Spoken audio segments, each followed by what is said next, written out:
Beleza. Então hoje na nossa aula de laboratório, nós vamos falar de colisão, ou melhor, de colisões, da conservação da quantidade de movimento. Então, colisões, tá? Que está relacionado, como eu falei para vocês, na conservação da quantidade de movimento. Também conhecida como momento linear ou momentum, em latim. Nada mesmo. Só que o que eu quero passar de diferente aqui para vocês? Eu vou tentar trabalhar primeiro uma ideia de um fenômeno que acontece, que vocês já viram em algum lugar no mundo aí, que tem relação com as colisões, mas tem relação com a energia desses sistemas. Porque quando a gente trabalha com colisões, com a quantidade de movimento, com o impulso, é muito legal, pá, quem antes e quem depois, aí você vai lá, resolve e é feliz e contente, beleza. Só que a energia você não pode esquecer de como essa energia está no sistema. Por quê? Porque tem 3 tipos de colisões: a perfeitamente elástica, a parcialmente elástica e inelástica. E às vezes a energia, o tipo de colisão, vai justificar um fenômeno, e não o fenômeno, a conservação em si. Então, por exemplo, todo mundo já viu aquele pêndulo de Newton. Você tem um monte de bolinha, assim, ó. Essas bolinhas vão ficar em tamanhos diferentes, tá? Porque, né? Estou fazendo aqui. Deixa eu fazer um aqui. Aqui. E aqui. Vamos usar a imaginação, fazer de conta que são todas iguais em tamanho. E aí você puxa uma bolinha. Essa bolinha está presa aqui num suporte, em que as outras bolinhas estão todas paradas. Todas as bolinhas têm massa M. E aí você puxa uma bolinha e solta. A bolinha vai ganhar velocidade, a gravidade vai agir no sistema. E na hora que ela chegar aqui na colisão, ela vai ter uma velocidade V. Tá? Eu estou colocando a velocidade um pouco antes, mas eu estou pensando já no momento da colisão. Se você ficar repetindo isso aqui, esse experimento várias e várias vezes, você vai perceber que sempre o número de bolinhas que você puxa e solta, né, é a mesma quantidade de bolinhas que levanta do outro lado. Sempre, sem exceção. Então, aqui eu tenho uma bolinha puxada, uma bolinha. Do outro lado, tá? Deixa eu colocar aqui, escrever uma situação aqui antes. E aí depois, eu vou ter a situação com uma bolinha só saindo. Aqui. Tá? Com massa M também. E com uma velocidade V. Aí você fala, tá, professor, eu já vi isso aí, mas não estou entendendo se quer chegar. Bom, onde que eu quero chegar? Uma bolinha aqui, uma bolinha aqui. Analisando a conservação da quantidade de movimento, eu poderia ter 2, 3 bolinhas saindo do outro lado. Por quê? Porque a gente sabe que no sistema, deixa eu ver se não vai cortar aqui, a quantidade de movimento inicial do sistema é a massa vezes a velocidade inicial. No caso aqui, quem se movimenta é a bolinha que está caindo. Ela bate no sistema e a quantidade de movimento final do sistema é a massa vezes a velocidade final. Tá? E aqui eu tenho a quantidade de movimento final associada a esse corpo. Pela conservação da quantidade de movimento, o azul é o que está acontecendo. Eu poderia ter no sistema seguinte, aqui, depois da colisão, eu poderia ter isso aqui, ó. Eu poderia ter 2 bolinhas, ou seja, 2 vezes a massa, saindo com a metade da velocidade. Se você simplificar isso aqui, você descobre que a quantidade de movimento final é mv, igual à inicial, tá? Se a velocidade aqui for igual à inicial, né? Só que isso não acontece. Você pode fazer 200 vezes, não vai acontecer. Por quê? Porque aqui você tem que levar em consideração a energia. Qual a energia que a bolinha tem, a primeira esfera tem quando ela está chegando? Então, Aqui eu vou chamar de energia cinética inicial. Energia cinética inicial, peraí, é mv0² dividido por 2. E aqui embaixo eu tenho a energia cinética final, que é mv inicial ao quadrado, porque a velocidade aqui é a mesma, né? Dividido por 2. Ah, professor, no mundo real tem atrito, faz um pouco de barulho, a velocidade é menor. Beleza. Vamos pensar no mundo ideal, sem atrito. O que acontece se eu dobrar a massa aqui e diminuir a velocidade pela metade? Eu vou ficar com essa situação que está em vermelho. 2 vezes a massa dividido por 2, que multiplica a velocidade sobre 2 ao quadrado. Ou seja, eu estou usando essa condição aqui, ó. Na hora que você calcula isso, você descobre, calculando aqui, tá? Deixa eu ver, deixa eu puxar um pouquinho para cima, ficou meio apertado aqui.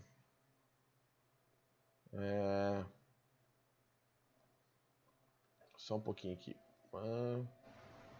Beleza. E aqui para cima. Tá? Você descobre que a energia cinética final, para esta nova configuração, ela fica com essa cara aqui, ó. Energia cinética final. Aqui eu vou ter um 2 ao quadrado embaixo, né, que é 4. Vai ficar meio de mv inicial sobre 2, né?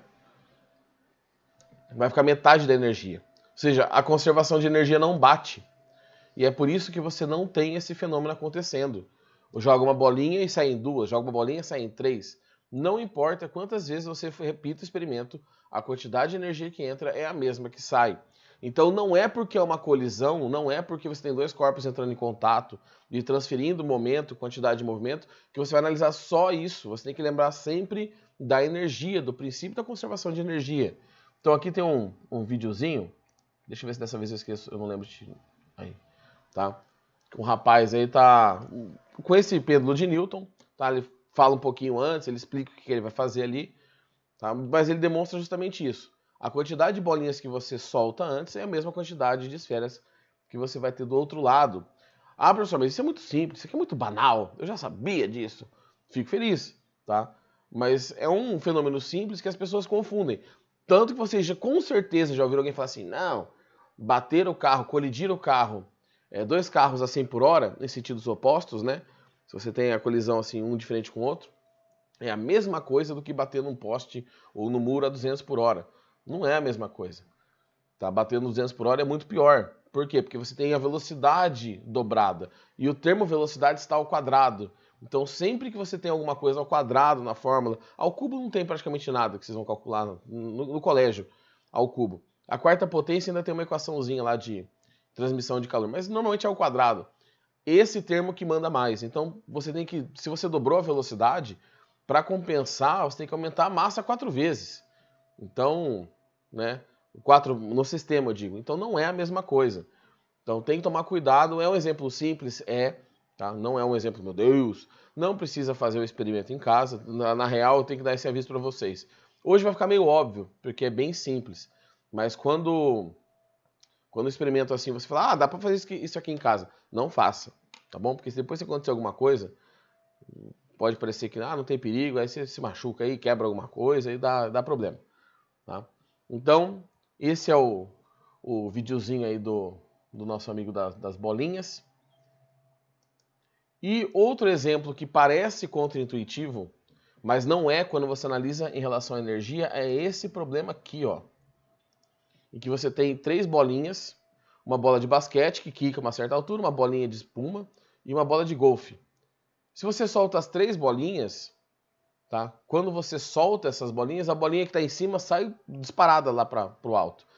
Talvez na transmissão não dê para ver pela internet aí, né? Mas vai ter uma setinha mostrando lá a altura que ela chegou, tá? Só soltando. E toda vez que você solta uma bolinha, ou um objeto que ele quica, ele nunca volta para a altura original, ele volta para uma altura mais baixa. Então o que está acontecendo num sistema que você solta e abandona os objetos e ele ganha altura? Ele vai para o ponto mais alto do que ele estava. O segredo está de novo na transferência de energia. É a bola de basquete que, ao colidir com o solo, é comprimida, ao mesmo tempo que a bola intermediária é comprimida, ou seja, você tem energia potencial elástica, tá? A energia cinética do movimento virando energia potencial elástica, e quando esses corpos retornam ao tamanho original, a dimensão original, ó, aqui está mostrando a pequena compressão que acontece com a bola de basquete. Essa energia é transferida para o corpo de cima. Então você tem uma conservação da quantidade do movimento, analisando, incluindo o solo. Você tem uma conservação, só que você tem uma transferência de energia, que a maioria da energia agora sai dos corpos de baixo e vai para o corpo de cima, pelo jeito que você montou o sistema. Então, a princípio, parece que é um problema que viola o nosso entendimento aqui, mas não viola, é só o lado energético do problema e não da conservação da quantidade de movimento. Ali mostrou uma galera pulando na cama elástica porque é o mesmo princípio, né? Se você pensar num sistema isolado, não tem por que você ganhar altura toda vez que você pula na cama elástica. Mas você ganha justamente pelo mesmo motivo. Toda vez que você cai, você transfere energia e essa energia volta para você somada com a energia que estava acumulada ali. Tá? Então, aqui ele está repetindo, acho que já o vídeo. Se alguém precisar que passe de novo aí, gente, que mostre de novo, mas eu volto aqui, não tem problema. Deixa eu colocar aqui. É o mesmo problema dessas bolinhas aqui, ó. Deixa eu achar, tem uma aqui guardada. Dessa bolinha maldita aqui, ó. Todo mundo já brincou com essas bolinhas aqui, ó. Aquela bolinha que você compra naquelas maquininhas de moeda. Se você soltar isso aqui, ela quica igual o dianho, fica pulando, batendo nas paredes, tá? Por quê? Porque a restituição dessa bolinha é alta. Ela quase não perde energia no contato com o solo. Se você pegar uma bola de basquete, ela restitui bem, mas não tão bem quanto essa. Uma bola de salão, de futsal, futebol de salão é o jeito que os velhos chamavam, né? Quando essa bola quica no chão, ela não pula tanto, porque a restituição dela é baixa. Então isso tem a ver com a classificação das colisões. E aí o que eu quero mostrar a mais aqui para vocês, para a gente dar mais cerrada nesse conceito das colisões, é esse tipo de problema aqui, ó. Deixa eu só abrir ele aqui. Tá? Aqui. Bom, deixa eu puxar para cá que eu acho que agora não tem problema. Espera aí. Aqui, beleza. Então o que nós temos nessa situação? Aqui é um programinha, um simulador, tá? Em que eu tenho dois corpos. O corpo 1 é o vermelho, o corpo 2 é o verde. Em que eu tenho duas setinhas, dois vetores aqui. O vetor verde é a velocidade. Então eu vou soltar essas bolinhas, né? Eu vou dar um play aqui daqui a pouco. A bolinha vermelha vai andar para a direita e a bolinha verde para a esquerda. Aqui eu tenho as massas, tá? Mas isso não me interessa muito agora. O vetorzinho amarelo que aparece aqui por trás é o vetor quantidade de movimento. Massa vezes velocidade. E o mais interessante deste simulador é esta parte aqui, ó. Que eu não sei se vocês estão vendo meu mouse, acho que estão, né? Que está escrito momentos. Por quê? O momento da bolinha 1, a quantidade de movimento da bolinha 1 está representada por esse vetor amarelo. O da bolinha 2 pelo vetor amarelo de baixo, 2. A soma, ó, o total é a diferença de um para o outro. Somos dois vetores opostos, né? Vai ficar um menos o outro. É o do sistema. Olha o que acontece quando eu dou play aqui. Fica olhando no laranjadinho aqui, ó. Pausar. Houve uma diferença nas quantidades de movimentos individuais. Os corpos trocaram quantidade de movimento, só que o total não foi alterado. Por quê? Porque o sistema é isolado, não existe interação com corpos externos. Quantidade de movimento inicial é igual à quantidade de movimento final. Eu vou retornar e vou soltar mais uma vez, só que agora prestem atenção em outro ponto. Na colisão entre eles, a quantidade de movimento total, o meio salmão aqui, não será alterado. Mas na hora que esses corpos batem nas extremidades, nas paredes vermelhas, que é um corpo externo, não está dentro do sistema a princípio, essa quantidade de movimento total vai ser alterado. Porque o sistema não é mais isolado. Tá? Existe alguém agora interferindo dentro desse sistema. Então olha lá. Vou soltar aqui. Primeira colisão. Não houve diferença na quantidade de movimento total. Ó, colidiu com a parede. o vetorzinho salmão mudou totalmente. Deixa eu colocar em outra posição aqui. Tá? Colide com o corpo, não muda. Colide com a parede, muda. Então, conforme você tem a colisão com corpos que estão fora do meu sistema, você não tem mais a conservação da quantidade de movimento. E nós chegamos no caso mais complicado, que os alunos normalmente mais odeiam, que é a colisão em duas dimensões. O aluno fala, pô, professor, em uma dimensão já é chato, né? Agora em duas, como que nós trabalhamos com colisões em duas dimensões? Deixa eu só tirar aqui. Vou voltar para cá. Tá. Em duas dimensões, nós trabalhamos com o referencial. Então, a quantidade de movimento, o momento linear, que é a quantidade de movimento, ela é uma grandeza vetorial. Então, eu preciso estabelecer um referencial. Referencial. Bom, o que vai acontecer aqui, então? Vou estabelecer meu referencial para a direita como sendo positivo. Tá? Então, tudo para a direita é positivo. E vou colidir dois corpos. Vou pegar um corpinho aqui. Opa. Fazer uma esferinha aqui. Colocar uma esfera um pouquinho para baixo. Para elas colidirem e não continuarem em linha reta.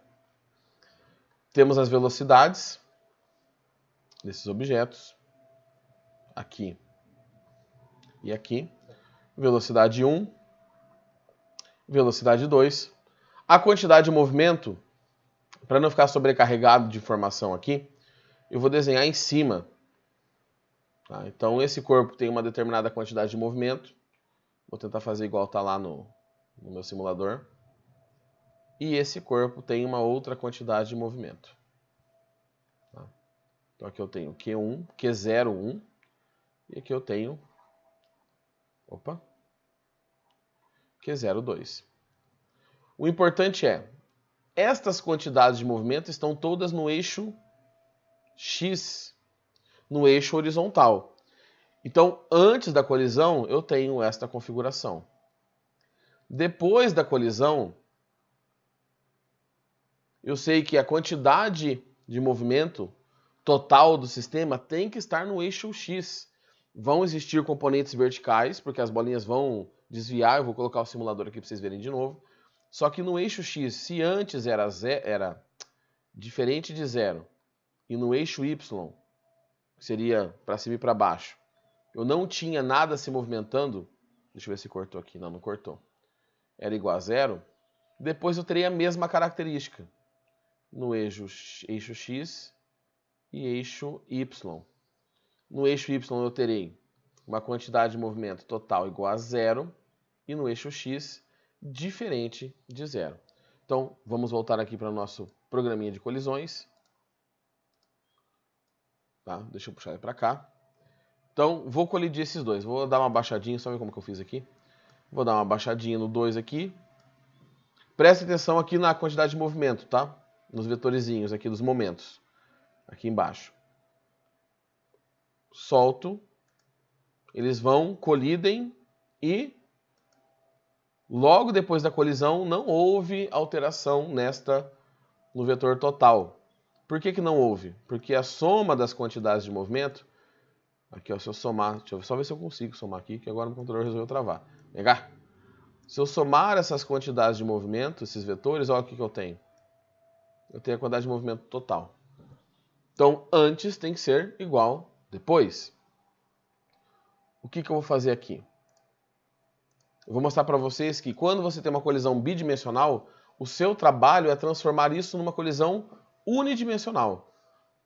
Ah, professor, como que eu vou fazer isso aqui? Então, por exemplo, a bolinha 1, vamos falar que a bolinha 1 foi para cima, tá? Ela colidiu e está indo na diagonal para cima. E a bolinha 2 colidiu e está vindo na diagonal para baixo. Tá? Então temos as velocidades. Vou colocar aqui V1 final Deixa eu ver se não está na minha cabeça, não está.